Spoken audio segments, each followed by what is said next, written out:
Eu agradeço o convite de vocês. Evidentemente, é um campo extremamente amplo e a minha fala vai ser meramente um pequeno recorte, uma pequena intervenção que é passível de correção, de discussão, de dúvida, principalmente de dúvida. Eu lembro um psicanalista que é o Jacques Lacan, que ele diz que é impossível definir o que seja retórica, porque todo enunciado já é retórico, né?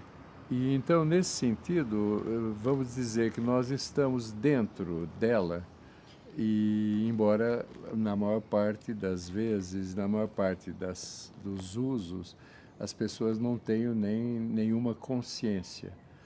Principalmente no mundo burguês, que desde o século XVIII naturaliza todo o simbólico. E então a gente ouve, por exemplo, alguém na TV dizer: olhe, sem retórica, quando o enunciado sem retórica, ele é estritamente retórico. Então, eu tenho a impressão que a gente poderia inicialmente falar alguma coisa sobre a instituição retórica, no sentido grego e latino dela, lembrando que o próprio termo retórica, ele se associa a uma família de palavras indo-europeias, onde a gente encontra um radical, que é re, e que a gente encontra em palavras latinas como currere, e de onde vem correr, discorrer, discurso, e o verbo grego reo, que é eu escorro. Então, técnica retórica em grego é técnica de escorrer no discurso, técnica de discorrer, uma técnica de falar.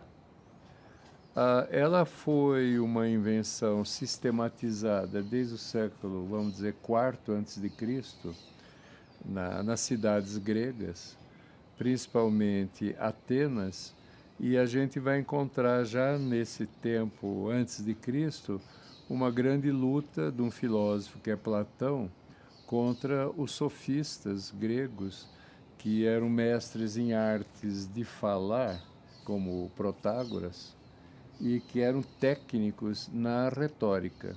Agora, o Platão, como ele acredita que o único homem que tem o verdadeiro conhecimento é o filósofo, ele então desqualificou a retórica como uma cosmética, como uma técnica de sofistas, de homens que são sofistas, que falam coisas falsas.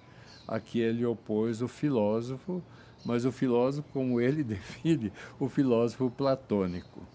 Agora, ela se transformou numa técnica de falar, se a gente lembrar, por exemplo, que na cidade grega antiga, todas as disputas políticas, elas se davam em praça pública e elas dependiam, então, de uma competição para ver quem tinha razão, falasse melhor. E então, nesse sentido prático, um aluno do Platão, que é o Aristóteles, ele tinha um sentido muito mais prático que o professor dele. Então, ele foi o primeiro, mais ou menos em 340 e tantos antes de Cristo, ele escreveu uma técnica retórica, uma técnica retórica, que é uma técnica de falar.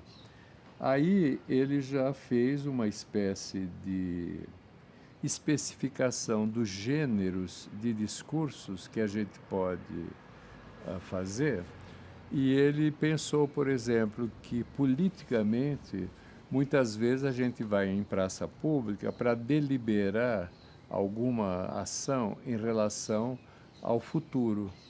Então, ele fez toda uma doutrina sobre um gênero retoricamente ordenado, que é o deliberativo. É um gênero em que a gente aprende a falar discutindo decisões que a gente vai tomar no futuro. Ao mesmo tempo, ele pensou num segundo gênero, que é um gênero que seria usado por juízes ou por promotores ou nos tribunais, que é um gênero chamado judicial, quando a gente julga o passado e quando a gente avalia o passado em termos de certo, errado, inocente e culpado. Quando a gente fala do futuro, a gente propõe em termos de bom e mal, aquilo que é melhor no futuro, aquilo que é pior. E, ao mesmo tempo, ele lembrou que havia um outro gênero, um terceiro, que é um gênero que ele escorre na superfície das coisas, epi, em cima de, deicticon, ou deítico, o que demonstra, como se tivesse um dedo apontando na superfície das coisas, e que o epidítico, que significa um gênero em que a gente fala coisas belas ou coisas feias, coisas sobre a beleza ou sobre a feiura. Agora, como os gregos associavam a beleza estética à moral, então existe também uma feiura moral e uma feiura e uma beleza moral. Então, o Aristóteles já sistematizou o epidítico como um gênero do elogio, em que a gente fala bem ou elogia aqueles tipos considerados virtuosos, bons, papá, e, ao mesmo tempo, esse gênero também como um gênero de acusação ou de ataque ou até de destruição daqueles tipos humanos que são nocivos e que são feios, kakos, como ele diz em grego. E então a gente teria então na sistematização da técnica retórica que ele fez em 300 e poucos antes de Cristo, já haveria três grandes gêneros da fala. Um gênero que trata do passado, que é o judicial, em que a gente julga em termos de culpado e inocente. Um gênero que fala do presente, em que a gente fala em termos de belo, feio, e um gênero que a gente fala do futuro em termos de bom e mal. Esses gêneros foram extremamente usados, principalmente nessas cidades antigas, a cidade grega, porque tudo se decidia em assembleias, em praça pública. Agora, em Roma, os romanos, em latim, na medida que eles imitam muito os gregos, a gente tem desde um pouquinho antes de Cristo uma retórica anônima que a gente não sabe quem que fez, mais ou menos em 80 antes de Cristo, uma retórica para Herênio. Alguém escreveu para um personagem chamado Herênio uma retórica e ela imita o Aristóteles. É uma imitação do Aristóteles, mas adaptado ao bom senso, ao senso comum romano, que era um povo extremamente prático, diferentemente do grego. E ainda antes de Cristo, o Marco Túlio Cícero, o Cícero, ele ficou famoso no Senado pela sua oratória, e ele escreveu vários tratados de retórica sobre técnicas da fala, que foram imitados e circularam muito. Agora, no século I da era cristã, no século I da nossa era, um outro retor, que é Quintiliano, o Quintiliano em Roma, ele sistematizou a retórica para Herênio e as coisas do Cícero, associando as coisas do Aristóteles. E ele escreveu um livro chamado Institutio Oratoria. E ele chamou de instituição, que é a ideia de que é algo instituído socialmente como um pacto entre homens e uma instituição. Quer dizer, assim como o Tribunal de Justiça é uma instituição, assim como o Senado romano é uma instituição, assim também como o circo em que a gente dá cristão para leão comer é uma instituição, a instituição retórica. Então, desde o início, ela foi uma instituição e ela foi ensinada na escola romana para as crianças. Então, ela foi uma disciplina que acompanhava o trivium, no trivium, e ela também acompanhava o quadrivium, as ciências, as 7 disciplinas que formavam, vamos dizer, um homem culto.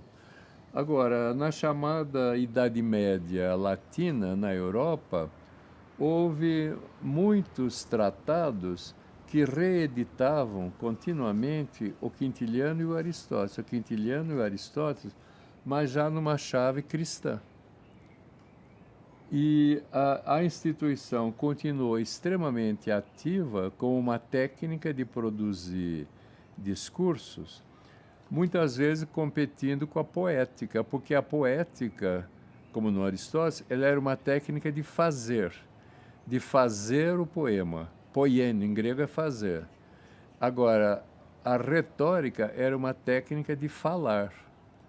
Então, o orador aprendia a falar, o juiz aprendia a falar, o advogado aprendia a falar. Agora, o poietes, o poeta, ele aprendia a fazer.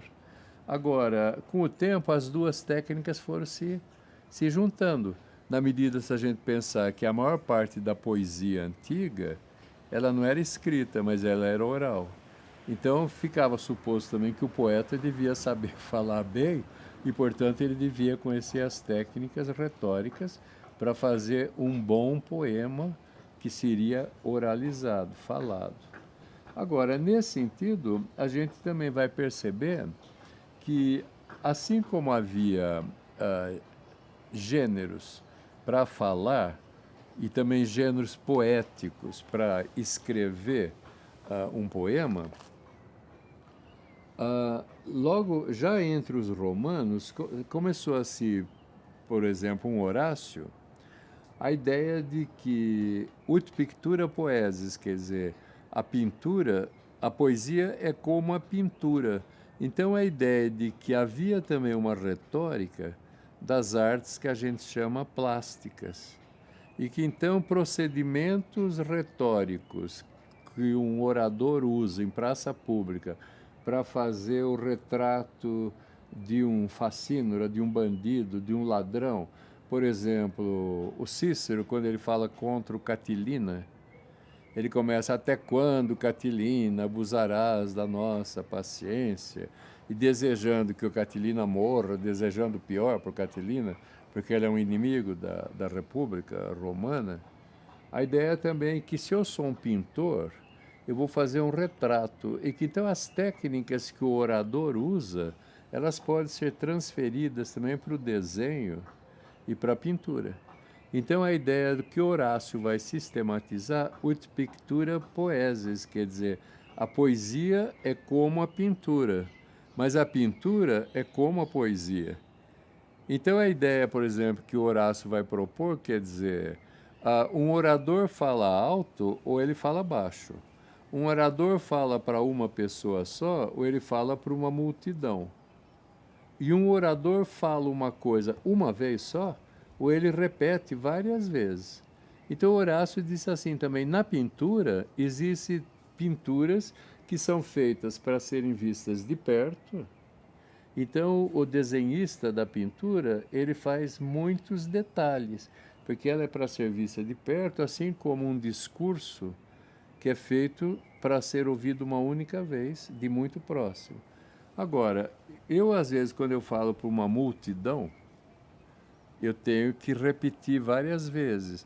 Então a ideia do Horácio também, existem pinturas que são feitas para a gente ver várias vezes para poder apreender todos os detalhes.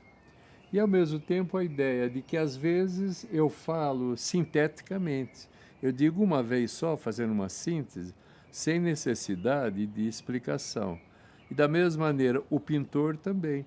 Ele faz uma imagem que a gente vê uma vez só e já tem a totalidade da significação e do sentido dela, sem ter a necessidade de ver várias vezes. Agora, se a pintura podia imitar a retórica, a escultura também imita a retórica. E logo depois, ou quase simultaneamente, quer dizer, na música. Como existe uma música que é feita segundo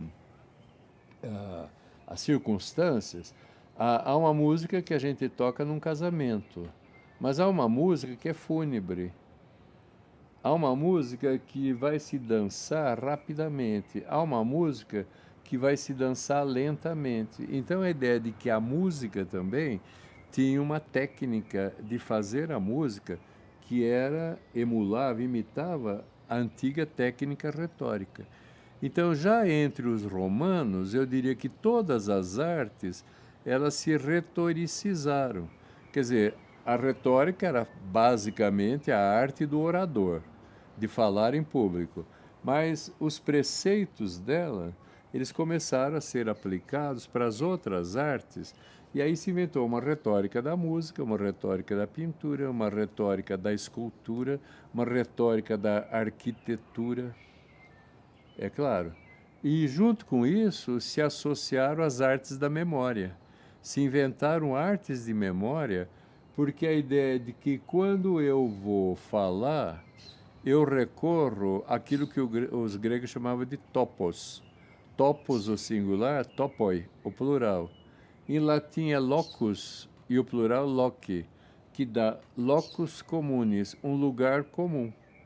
Agora, a gente, desde o século XVIII, lugar comum significa algo que é banal. Não tinha esse significado. O lugar comum era, assim, elencos, listas de coisas que eu devo lembrar quando eu vou falar. Então, nas artes da memória, que foram escritas antes de Cristo já, tem algumas que são romanas, mais ou menos em 70 antes de Cristo, elas ensinavam para alguém que queria ser orador como guardar todos os topoi, os lugares comuns na cabeça, para usar no ato da fala quando ele fosse falar em público. Então, geralmente, tem artes da memória assim, eu faço de conta que eu estou chegando numa casa romana e eu imagino que tem uma escadaria. Então, quando eu ponho o meu pé no primeiro degrau, eu lembro de um lugar, um locus, que eu memorizo. Então eu associo o primeiro que eu vou lembrar ao degrau da casa. E aí eu vejo o que tem na minha esquerda, pois é uma escultura, eu vejo que tem à minha direita uma outra escultura, aí eu entro na casa romana, tem o átrio, no átrio eu vou encontrar colunas, tem um tanque no meio, uma fonte, a cada elemento físico do espaço, eles associavam um lugar. E então isso formou uma mnemônica, quer dizer, artes da memória que vinham dos gregos, mas que os latinos assim. Isso permitia também, até o século XVIII, que tudo isso foi ensinadíssimo na Companhia de Jesus. A gente imagina, por exemplo, quando por exemplo, um Manuel da Nóbrega, um padre Antônio Vieira vem para o Brasil, eles não podem trazer a biblioteca. Eles não têm como, mas a biblioteca deles está toda na cabeça. Porque eles aprenderam no seminário jesuítico essas técnicas latinas e gregas de memorizar tudo. Eles sabem tudo de cor. Textos e textos e textos. O Vieira tem sermões que ele diz assim: por um momento duvidei que ao citar Santo Agostinho, o De Trinitate, eu errei a papá, e cita uma frase gigantesca em latim do Santo Agostinho, de memória. Aí ele diz: mas agora, felizmente, eu lembro que eu não errei, porque ele diz efetivamente, e ele diz o que o Santo Agostinho diz em latim, exatamente. Ele não se engana, porque ele teve esse treinamento. Agora, a instituição retórica, inicialmente ela foi uma instituição oratória. Depois ela virou a instituição retórica como um fornecimento de técnicas da fala, simultaneamente técnicas da escrita para ser falada, e depois o modelo da retórica ele foi se associando às outras técnicas e às outras técnicas das outras artes.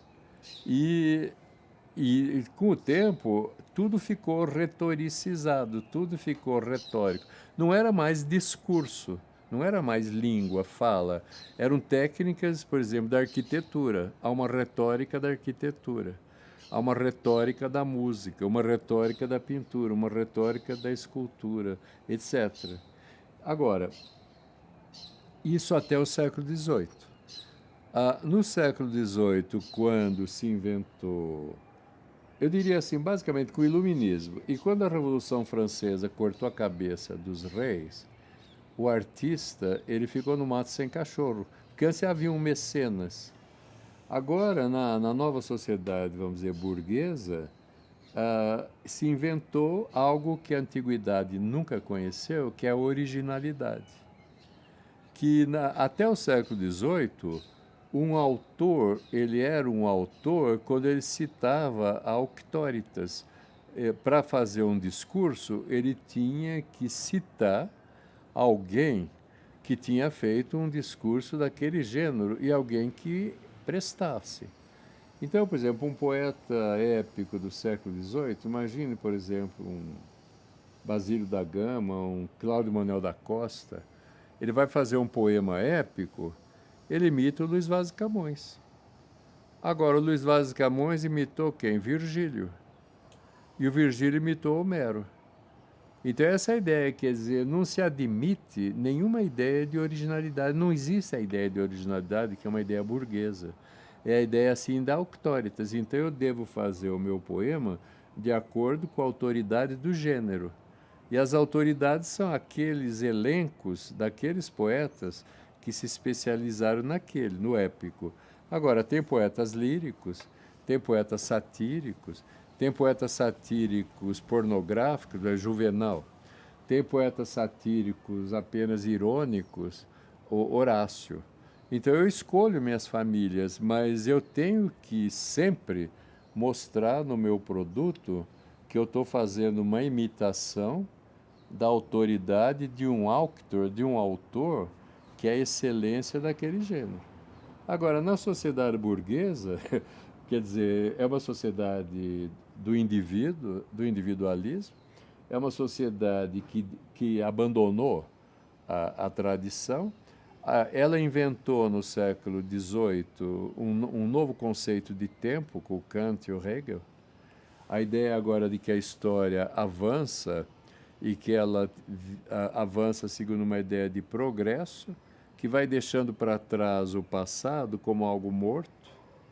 E nesse sentido, o artista virou uma espécie assim de ser autônomo, sem referência ao passado, porque eles tiveram que inventar, no começo do século XIX, uma nova mercadoria, que é uma mercadoria burguesa, que é a originalidade. Quer dizer, eu sou mais original que fulano, então vale mais, eu valho mais. Agora, um pouquinho antes, a gente vê, por exemplo, quando um Haydn, o Johann Sebastian Bach, ele vai tocar lá, o Mozart, ele vai tocar para o arcebispo lá de Salzburgo, na Áustria, ele chega na carruagem com os criados. E ele vai comer na cozinha, se derem comida para ele, porque pago por empreitada. Não é o Mozart, o gênio. Isso é uma invenção do século XIX, que inventou o gênio e a ideia de que tudo que o artista cospe agora é arte, inventou a originalidade. E nesse sentido, o passado ficou algo totalmente arruinado, esquecido, e a retórica, ela, como ela era uma técnica mimética de imitação, ela foi identificada a algo que era totalmente negativo para o novo artista.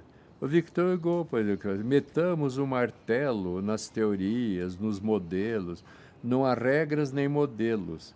Liberou geral, cada um por si e o capital contra todos. Então, nesse sentido, quer dizer, eu estou falando muito genericamente para tentar situar uma questão e que é, na nossa sociedade burguesa, ela é radicalmente ignorante do simbólico. Ela é movida pelo imaginário o tempo todo e pelo real. O real é o money, é o capital. E o tempo todo o imaginário, quer dizer, a propaganda e os mitos. Mas a dimensão simbólica, que é justamente a dimensão que dá forma a toda a sociedade mesmo, ela é totalmente ignorada. A gente vive uma ideologia da natureza e da naturalidade. esquecendo que a própria ideia de natureza é uma ideia artificial e que, para falar, eu necessariamente uso palavras, enunciados e argumentos de uma língua que é histórica e que tem uma sintaxe, uma gramática que é histórica e que tem convenções o tempo todo e que já predeterminam como eu posso falar. Quer dizer, a gente, na verdade, é mais falado do que fala, pela estrutura, estou falando, pela estrutura simbólica. Mas na sociedade burguesa a gente não pode, né? O político chega, por exemplo, na propaganda de TV e ele faz a venda do peixe dele. É todo um artifício e um puro artifício simbólico. Sempre foi assim, desde os gregos era um artifício. Mas os gregos sabiam discutir a técnica. Então eles sabiam, olha, esse fulano ele passa por filósofo, ele é um sofista, ele está me manipulando. Ele não conhece o caminho da essência, quando era um platônico. Um Aristóteles dizia, ele está fingindo, tá. Agora, a gente não tem mais isso. A gente se deixa levar. Porque até o século XVIII havia uma coisa latina, a ideia de que a arte, ars, é técnica, e é uma técnica de produzir artefactos. Os artefactos são artifícios e artificiais. Então não havia nenhuma ideia negativa. Só podia ser negativo se fosse mal feito. Agora, os românticos, eles psicologizaram todas as artes e eles inventaram a ideia da expressão. E com isso eles foram radicalmente inimigos da retórica, evidentemente com uma retórica romântica, mas que não se enunciou nunca como retórica. Quer dizer, olha, o que eu digo é muito sincero. É como se a sinceridade também não tivesse uma forma simbólica e técnica e artificial de se expressar, né? Agora, hoje nós vivemos uma enorme ignorância do simbólico e por isso é difícil falar disso e a gente ainda tem essa espécie de preconceito, que é um preconceito romântico. Isso é só retórica. E a gente vê o político, por exemplo, no Senado para desqualificar outro. Isso que você está dizendo é só retórica. Como se o discurso dele, que está dizendo que é só retórica, também não fosse retórico. Não tem nada fora da retórica, se você imaginar a dimensão simbólica das práticas. Porque são todas artificiais, as práticas humanas. Porque essa própria ideia também de dividir o tempo em períodos é uma ideia hegeliana, né? E é uma ideia assim que o tempo avança com a ideia burguesa de progresso. Então a gente tem que classificar, quer dizer, a antiguidade, eu não sei onde ela começa, ela é assírio-babilônica, ela é hindu, grega, egípcia, latina. Depois tem uma Idade Média que tem 1000 anos. Depois tem algo que é um renascimento que dura uns 150, 200. Depois tem um barroco que é mais brevezinho, um neoclássico, um romantismo, um realismo, um simbolismo, um modernismo e acabou. Né? Que é uma ideia burguesa de um tempo progressivo, que é uma ideia hegeliana. Depois adaptada no marxismo com a ideia de dialética, de contradição, mas que tem um fundamento romântico. E que é uma grande, na minha opinião, grande ignorância de todo um enorme passado que houve e que não é ocidental só. Tem um passado oriental também que a gente não sabe. O que é a Índia, a Pérsia, o Irã, a sociedade chinesa, japonesa, coreana, né? O mundo, o Islão todo. A gente não sabe nada disso, a não ser esses estereótipos. A retórica tem tudo, né? Embora ela seja hoje uma retórica inconsciente, Ela ficou reduzida também, porque à medida que o corpus dela, que era monstruoso, a gente pensar o Aristóteles, o Cícero, depois toda a chamada Idade Média, por exemplo, os chamados medievais, e depois tudo que vem no século XV e XVI, ainda no XVII, tudo de repente foi se esquecendo e sobrou nas gramáticas hoje na escola, no secundário, os estudantes estudam tropos e figuras, figuras de linguagem. A gente aprende, e o Roman Jakobson reduziu tudo a duas: a metáfora, que é semelhança, e a metonímia, que é contiguidade, parte pelo todo ou todo pela parte. E a retórica inteira, toda grande armação antiga, virou metáfora, metonímia. Os dois polos da linguagem, que o Roman Jakobson também trabalhou muito bem com isso, e que outros autores trabalharam. Mas foi uma redução crescente, e hoje eu acho que nem isso, metáfora, metonímia, alguns semióticos ainda falam disso, né? Mas eu tenho a impressão que nem isso se estuda mais. Quer dizer, estudantes, acho que hoje eles têm ideia do que seja uma metáfora. Quando eu era professora, a ideia era discutir as práticas artísticas segundo os seus próprios pressupostos, né? Então, fazer uma espécie de uma arqueologia das práticas. Ficar catando o osso, assim, de prática, né? E ficar discutindo os preceitos, os tratados. Eu fiz muito isso quando eu ia a Minas Gerais dar aula nesse curso, que ele chamava Estética do Barroco. Eu falava, mas o Baumgarten não viveu no século XVII, né? Que estética? Não tem estética nenhuma. O inventor do termo estética, o cara é do XVIII, não tem estética nenhuma no século XVII. A gente precisa discutir segundo os critérios dele. Então eu levava documentos, eu levava tratados, e alguns alunos que estudavam barroco lá em Ouro Preto, eles iam ver segundo as próprias práticas, né? Então a gente tinha uma dupla intervenção. Era sempre essa ideia de tentar especificar o que uma determinada prática hoje entende quando fala isso é retórica, e depois historicizar o conceito, e quando a gente estuda uma determinada prática passada em que a instituição retórica era totalmente atuante. Então a gente chegava sempre a dois conceitos de retórica, quer dizer, um conceito histórico, em que aquilo é uma técnica que está operante, e o conceito feito depois, e que é reproduzido nos manuais hoje, e que reproduz o idealismo alemão, reproduz Kant, reproduz Hegel, e que é um sisteminha assim, de classificação exterior ao objeto. Porque nos usos antigos, a gente pode discutir um mau e um bom uso da técnica, mas a própria instituição que fornece a técnica, ela não é nada negativo. Ela é uma instituição técnica, a retórica. Agora, a partir do século XVIII, o arcabouço todo, toda a técnica retórica, ela foi jogada fora, ela foi desqualificada, porque agora se inventou uma nova coisa que é a psicologia.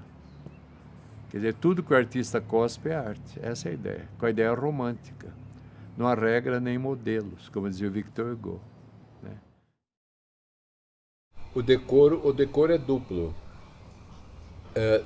Decus e decoro é aquilo, em latim se diz quid decet, aquilo que é decente. E aquilo que é decente é aquilo que está adequado à situação. Agora, a gente é burguês e com os burgueses a gente associou decência à moral. Então é decente eu falar tais coisas, na frente de senhoras, na frente de crianças. Ou então a gente até em inglês, a gente vê filme norte-americano, o cara fala assim, are you decent? Quer dizer, você está só de cueca com dinheiro, ou você está pelado, ou você está usando roupa e gravata, como um bom senador. Não é isso? Are you decent? Quer dizer, e a pergunta que a gente entende como decência, na verdade, ela tem um fundamento antigo. Quer dizer, você está segundo o decoro dessa situação? que em latim era decus, quer dizer, o decoro é uma adequação da minha fala ao conjunto de lugares comuns daquele gênero que eu estou usando. Então, os latinos chamavam o decoro interno, quer dizer, é a citação de uma autoridade que já fez um discurso antes, como o que eu vou fazer agora. Então, é um decoro interno. E, ao mesmo tempo, eu sei que tem uma adequação do meu discurso ao público para quem eu falo. Então, por exemplo, há discursos que eu falo antigamente na igreja, há discursos que eu falo em praça pública, há discursos que são usados no bordel, discursos que são usados na Câmara Municipal da cidade, no mercado. Em cada lugar tem uma adequação. Gênero Então, alto, gênero baixo. gênero alto, gênero baixo, gênero médio. Então, quer dizer, a ideia de decoro era sempre uma ideia de adequação, mas uma dupla adequação. Adequação às convenções do gênero, então é uma adequação técnica. E, ao mesmo tempo, uma adequação pública do objeto que eu estou construindo, do discurso que eu faço, ao público que está presente.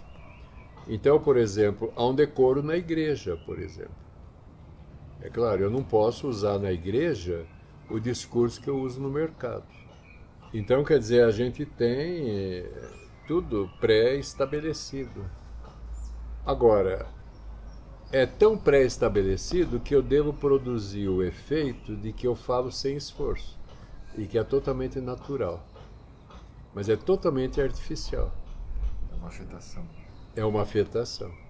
Modéstia afetada, como eles diziam. É claro, eu afeto. Afetar quer dizer produzir o afeto. Quando eu afeto alguma coisa, eu passo por honesto, eu produzo em outro a sensação da honestidade, que é minha, mas ele sente também isso. E daí o afeto será aquilo que foi substituído. Na psicologia a gente não tem mais afetos, a gente tem sentimentos, impulsos, instintos. A psicologia pressupõe que é incontrolável. É que os antigos não concebiam o inconsciente. O inconsciente é uma invenção também, uma descoberta moderna, contemporânea, né? Freud, um pouquinho antes dele, os estudos lá da loucura. Mas o inconsciente se fala, né, nas pessoas, ele se fala em nós. Você não tem um controle sobre o que você pensa e sobre o que você diz, você concorda? Sim. A gente mais é falado do que fala. Né? Agora, a própria ideia do sublime, né? Quer dizer, em latim é sublimine, debaixo da fronteira. O limen, em latim, é a fronteira, o limite. E o ablativo limine, no limite. Então, sublimine, eu estou debaixo do limite. Então, a ideia de que cada experiência ela tem um limite que a torna sensível, visível, audível, inteligível e dizível. Agora, quando a experiência é de uma intensidade intensíssima, eu perco o controle, então eu não vejo o limite, então eu fico sublime, eu fico debaixo do limite. E o sublime, então, é aquilo que nem Miss Brasil, antes de desmaiar, não tenho palavras. Elas falam assim, olha, agradeço meu pai, minha mãe, a Rede Globo, que permitiu essa oportunidade, Maius Catalina, aí ela desmaia, porque a emoção é tão intensa, isso é o sublime. Quer dizer, o sublime. Agora, há toda uma técnica de produzir o sublime, né? Eu lembro lá o Longino, o Perihipsos, sobre o Ripsos, o sublime, e que o Freud, evidentemente, também conhecia, o Longino e tudo. Né? Quer dizer, quem trabalha com técnicas de interpretação de discursos e às vezes encontra um paciente obtuso que diz, eu não quero dizer, eu não posso dizer, o que eu sinto é indizível. Então o cara tem que fazer uma hipótese. O que é o indizível? Se eu não posso dizer o que ele é, eu não posso defini-lo. Então, ele é? São questões teóricas, até metafísicas. Eu não sou psicanalista, mas eu suponho que se coloca essa questão, né? E uma teoria disso, que também é retórica. Quer dizer, porque a retórica prevê técnicas para produzir dizendo o indizível. Quer dizer, eu não tenho palavras, eu vou pelo negativo, né? Como dizia lá um San Juan, entrei onde não soube, vi o que não vi e senti o que não senti. Quer dizer, eu ouvi o que eu não ouvi, vi o que eu não vi e senti o que eu não senti. Quer dizer, você afirma algo e simultaneamente nega, produzindo uma espécie de contradição. Agora, esse curto-circuito, ele é o sublime, ele é o indizível. E que é uma técnica antiga que era usada, por exemplo, por monges. Quer dizer, imagina que você vai para o deserto e você fica com uma pele de cabra comendo gafanhoto e dentro de um buraco. E aí você diz assim: Deus não é bom, Deus não é mal, Deus que é aquilo que ele chamava apófasis, que é uma técnica que eremita usava, santos também usava, de negação. Você vai negando, negando, negando, mas sem parar. Deus não é bom, Deus não é grande, Deus não é excelente, Deus não é eterno, Deus não é bonito, Deus não é número, Deus não é feio, Deus não é verbo, Deus. E vai enumerando tudo, mas produzindo que nem a coisa sânscrita, Om Mani Padme Om. Depois de algum tempo produz um vazio, e esse vazio que é sublime é a presença de Deus, caracterizado pela ausência, uma metafísica da ausência. Agora, o, o Longino e vários outros depois, eles propuseram técnicas retóricas de escrever ou produzir de outros meios efeitos de sublime, né? Que é possível. Os gregos já disseram, o Aristóteles diz isso, que quando eu falo em público, o político, o orador, ele fala na ágora ateniense, que é o espaço público do mercado, um espaço onde se fala publicamente. Existe um conjunto de opiniões que são tidas como verdades, que em grego se chama endoxon. Endoxon, aquilo que é doxa, é a boa opinião. Então, o plural é endoxa, as boas opiniões. Então, para um grego, é a ideia de que o grego é superior aos bárbaros, que são os outros, que o homem é melhor que a mulher, que a razão é algo que caracteriza o ser humano, que a cidade de Atenas é modelo de civilização para todo o resto do universo e que aquele tipo de sociedade fornece também códigos sobre o que é justo, injusto, verdadeiro, falso, bom, mal, bonito, feio. Então, quer dizer, existe o conjunto de opiniões que são endoxa, quer dizer, as opiniões verdadeiras. Agora, quando eu sou orador e eu vou falar em público, eu tenho que reproduzir as opiniões verdadeiras, porque senão eu não sou ouvido. Acham que eu sou um farsante, um sofista, um mentiroso. Então, quer dizer, o Aristóteles e os gregos, eles escreveram todo um sistema de endoxa, quer dizer, as opiniões verdadeiras. E quem aprendia a técnica retórica para falar, decorava o que é endoxon, o que é a boa opinião. Agora, em latim, isso que é endoxon foi traduzido por veri similis. Veri, do verdadeiro ou ao verdadeiro, e similis, semelhante, semelhante ao verdadeiro. E daí então deu verossímil e verossimilhança, quer dizer, aquela qualidade positiva de um bom discurso que reproduz opiniões semelhantes àquilo que aquele grupo humano, que aquela sociedade entende por ser verdade. Então, quer dizer, a priori, eu não posso falar coisas falsas nem coisas inverossímeis. Eu devo necessariamente dominar o sistema das opiniões verdadeiras para atingir o meu público. Então, nesse sentido, no ensino de retórica e de oratória antigos, o aluno, o menino, ele aprendia desde pequeno aquilo que era o endóxon de um determinado assunto.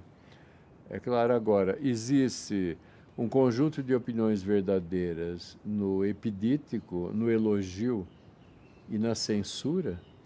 Existe um conjunto de opiniões verdadeiras no judicial, naquilo que é o juízo da culpa ou da inocência, e existe um conjunto de opiniões verdadeiras naquilo que a gente delibera quanto ao futuro. Agora, a gente deve dominar o conjunto de opiniões verdadeiras de cada gênero, e a gente não pode misturar. Porque se a gente mistura, a gente produz confusão nos modos de falar. Então, a verossimilhança também é função dos códigos sociais que determinam o que é verdadeiro, o que é falso. Agora, você concorda que tem uma verdade científica, né? O Zé de Alencar, eu lembro, eu usava essa história para explicar a verossimilhança quando eu era professor na USP.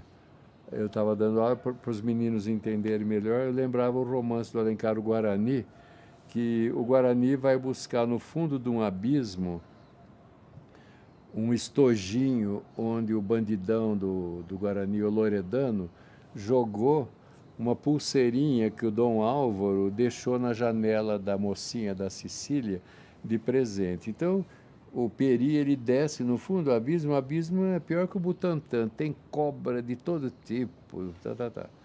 E o Alencar, para justificar para o leitor, porque ele não é picado, diz, Peri imitou o canto da acauã.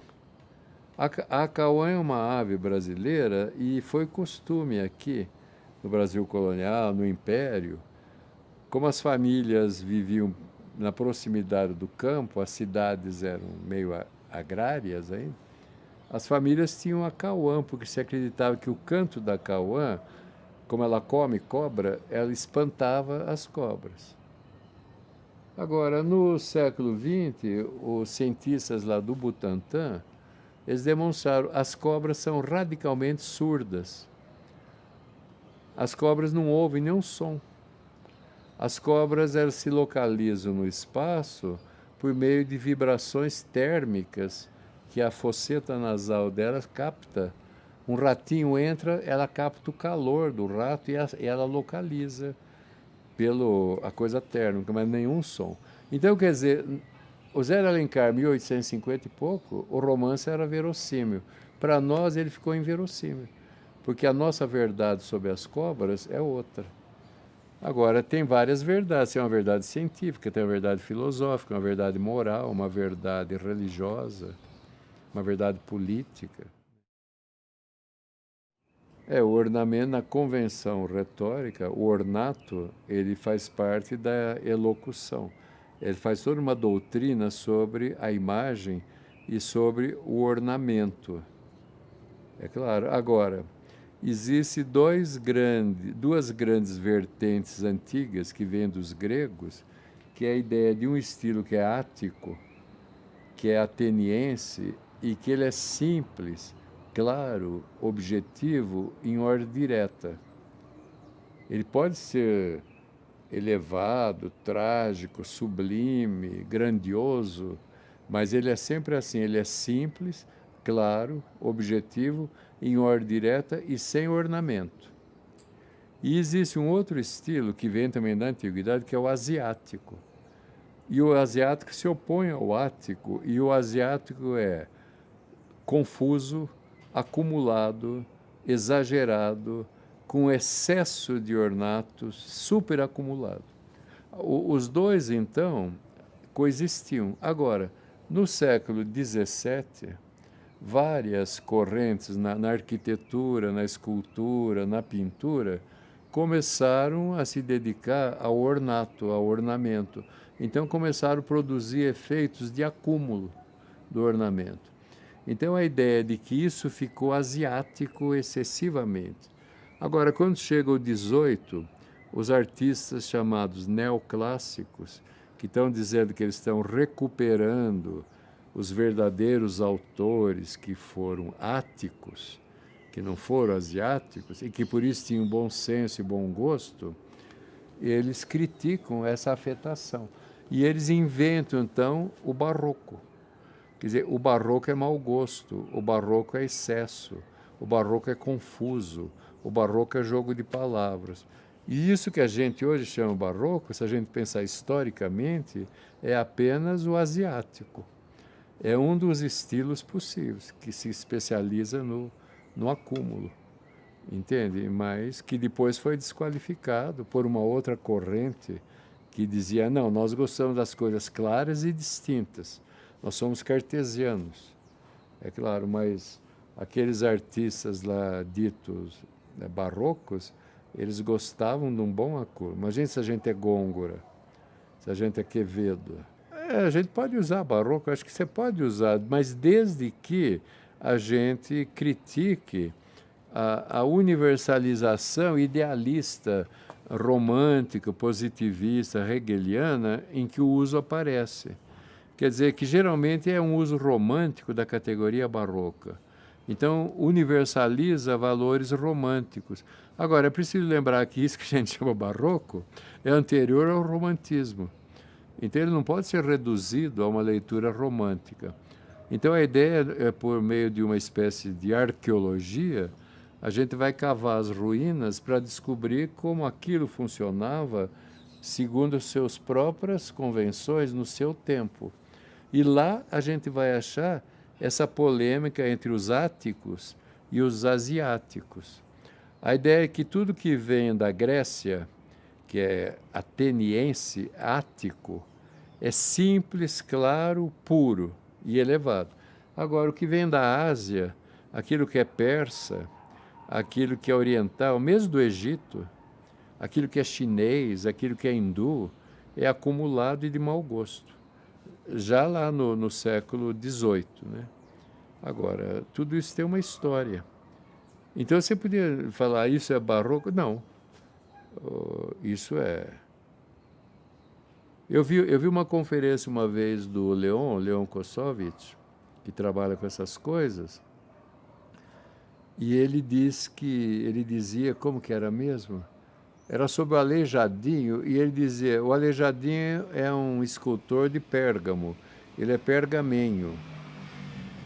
E aí o Leon lembrou que lá naquele museu Pergamon de Berlim tem uma grande coleção de arte e de esculturas que um sultão turco deu para o governo alemão no século XIX.